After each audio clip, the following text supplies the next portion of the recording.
Hey, all right. Today we have David Wellington, president and co-owner at Wellington Management. We're going to talk a little bit about the company's work and the changing nature of retail. And yeah, hey, David, thanks for being here.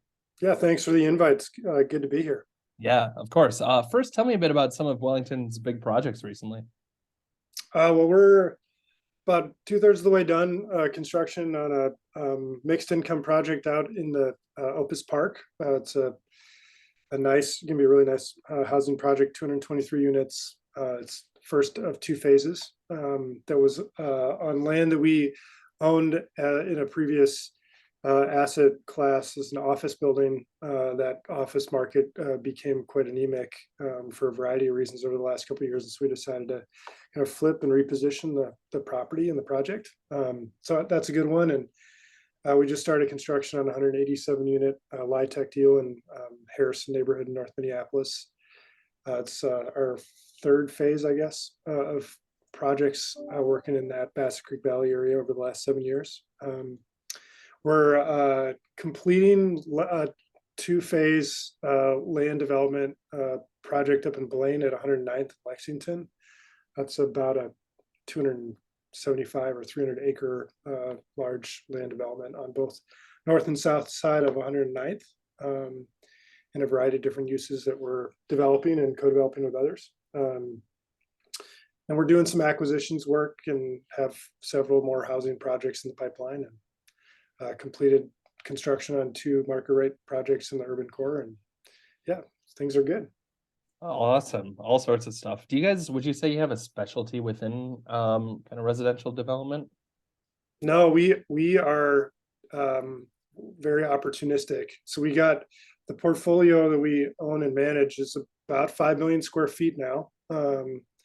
And 2 million of that is office, and 1 million is retail, 1 million is industrial, and then another 1 million square feet or so of housing. And that housing portfolio is about 1,000 units, almost actually exactly. And it's about half and half between kind of income restricted and then pure market rate. And Yeah. we kind of like playing in that mixed income product type in particular. It adds some creativity, and feels like those are spaces that we understand pretty well. Yeah.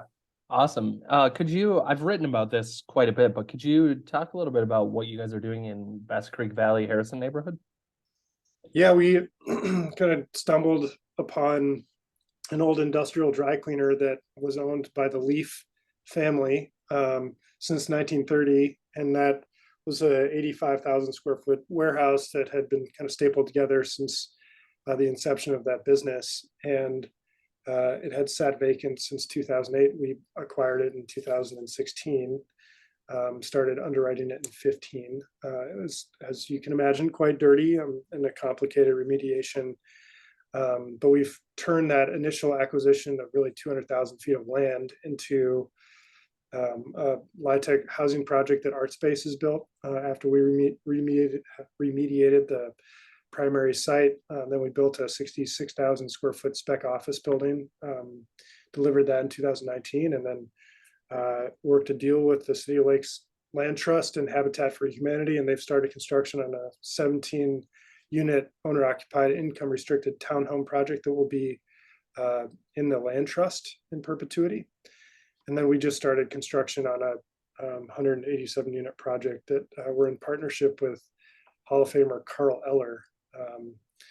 And we have at least one more, if not two more phases of development from that initial acquisition. And then we have other property close by, about a block away, that we were able to wrestle away from CP Rail in a transaction in late 2019. And so we have kind of all in about 10 or 12 acres of land control in the Bass Creek Valley area, adjacent or right next to the impound lot. If any of your listeners have had the unfortunate experience of visiting, particularly now that it's snowing outside, we might have some folks going there. We're kind of looking at it as an opportunity to invest long-term in the growth of downtown and the economic center, obviously, of the city, but also the clear signal from the public sector and spending a lot of dollars in infrastructure, more than they would like, obviously, in that new light rail line coming out of downtown, going down to the southwest suburbs. And we think it's a good play to be trying to build kind of long-term investments in adjacent to that transit-oriented neighborhood. And Harrison in particular has, a lot of opportunity to try to work on projects given the land costs there, that you can kind of have a covered land play and find the right type of project for the demand that's in that neighborhood currently. So we've had good success with that, and we hope to continue that. Yeah. And a lot of that is either vacant or dilapidated, right? So you guys are kind of revitalizing or almost creating like a sub neighborhood within there. Yeah, I mean, it's all the land is vacant, which is important for us. There's some sensitivity around displacement, particularly in Harrison, where the neighborhood is 65% plus renters. We've gotten to know that neighborhood pretty well over 100 plus neighborhood meetings that I've personally attended. And I think there's a lot of fear and distrust for folks like me trying to work in neighborhoods like Harrison. There's a lot of folks that are kind of living right on the edge financially, and there's also a lot of families that have lived in rental property for generations and have long-term relationships with their landlords. And as the financial pressure of new development and construction starts to impact those owners of that property, that has obviously a downstream impact on those renters. And so there's instability in kind of what the future holds, and that breeds a lot of fear of the unknown, and comes out. We're a lightning rod whenever we do a project of any scale in a neighborhood like that, and so we try to engage pretty transparently and proactively to try to help folks understand what we're trying to accomplish. And we invest in neighborhoods long term, and so we get to build relationships with individuals and leaders in communities. So I have a lot of personal relationships with the folks that I've been meeting with over the last 6 years on those projects, and that's really informed the types of work that we do there. Yeah, cool. Switching gears, what have you guys been up to in the retail sphere? You've acquired quite a few retail places lately, right? Yeah, we've did a nice acquisition out in Oakdale. The Oakdale Village property was I think an acquisition back in March or April.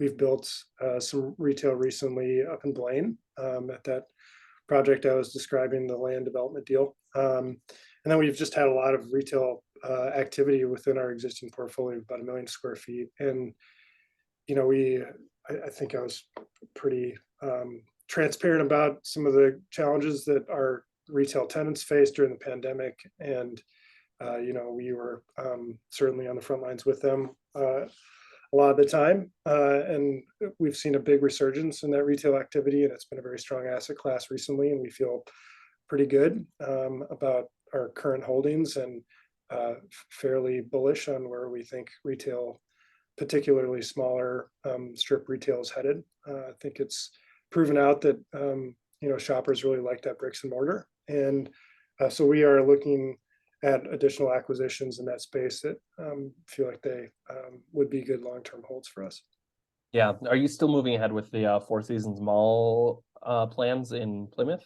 Yeah, that's a redevelopment, right? Yeah, we're working with the city.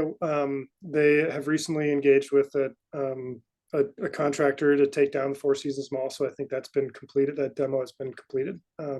So we're working with their team to pin down the development agreement, and we're hoping to start construction on several phase project here in 23. There are obviously some headwinds that I think everybody is quite familiar with regard to interest rates and construction costs. But we really like that site and think it's going to be a really fun project for us to work on. Yeah. I'm not sure how much this would be in your purview, but are you seeing a shift in how cities landowners are thinking about malls and retail centers? I'm specifically thinking of some of the discussions around like Rosedale and Maplewood Mall about bringing kind of more of mixed use districts together, bringing more residential near retail. How are those conversations playing out in the work you guys do? Yeah, I mean, I think largely or broadly, people have turned a corner a bit on kind of malls, and particularly interior malls. We have several of those. We have great assets in this region with regard to that, and seeing those as clear amenities for housing in particular, and potentially also kind of the workforce on the office side. And so there's been kind of a strategy of trying to mix the uses into and densify that interior mall setting. And so we've been watching that pretty closely. We're not necessarily in that institutional space, and we kind of play on the edges of it, certainly, but it's been notable to watch. And we're pretty close to Rosedale. That's been a home shopping mall for me for 30 some odd years, and it's seen a pretty big resurgence, particularly on kind of the outlot investment. And we've been a beneficiary of that, and think that housing adjacent to that type of investment is a pretty smart long-term strategy. Yeah. Would you say, so you guys have been up to quite a bit. Do you feel like there's been a growth in the company in recent years?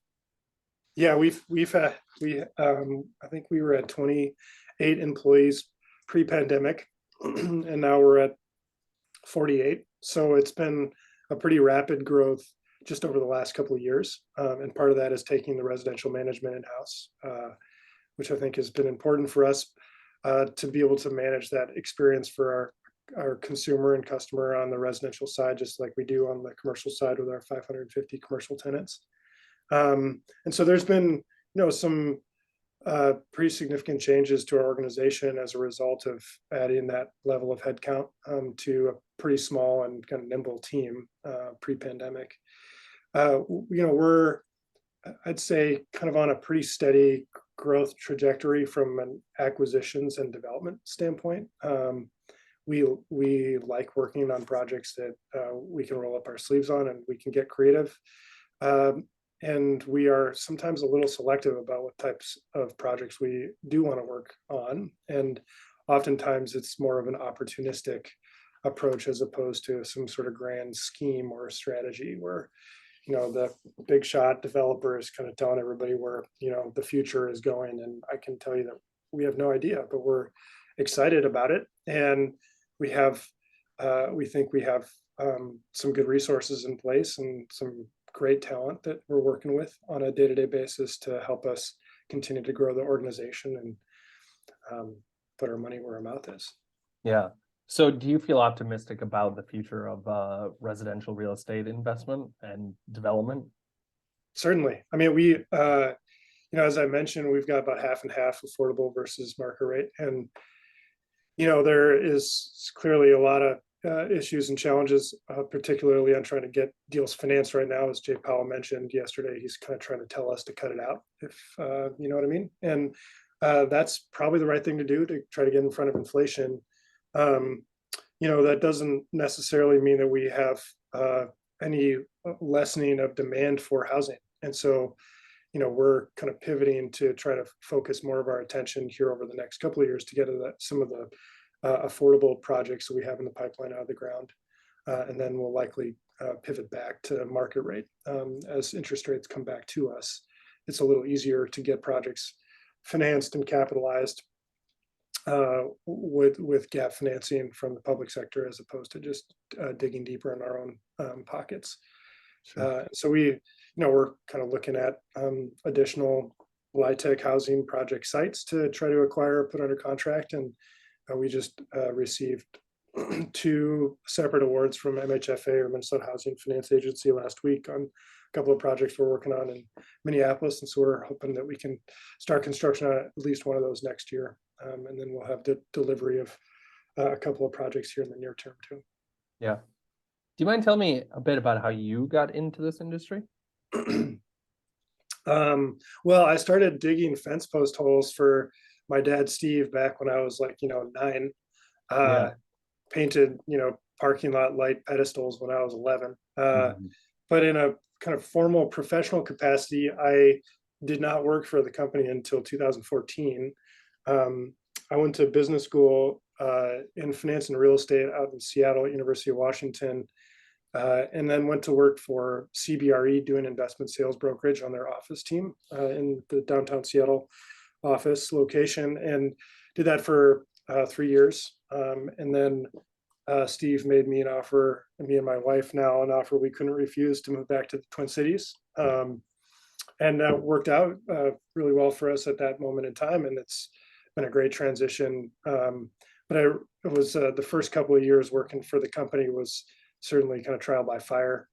Learning construction and development was a pretty big shift from investment sales brokerage on the institutional level. But that experience kind of holds pretty firm in a lot of the framework of how I look at projects and think about where we're headed. And so I appreciate those skills that I was able to glean from that brief experience at CB in Seattle.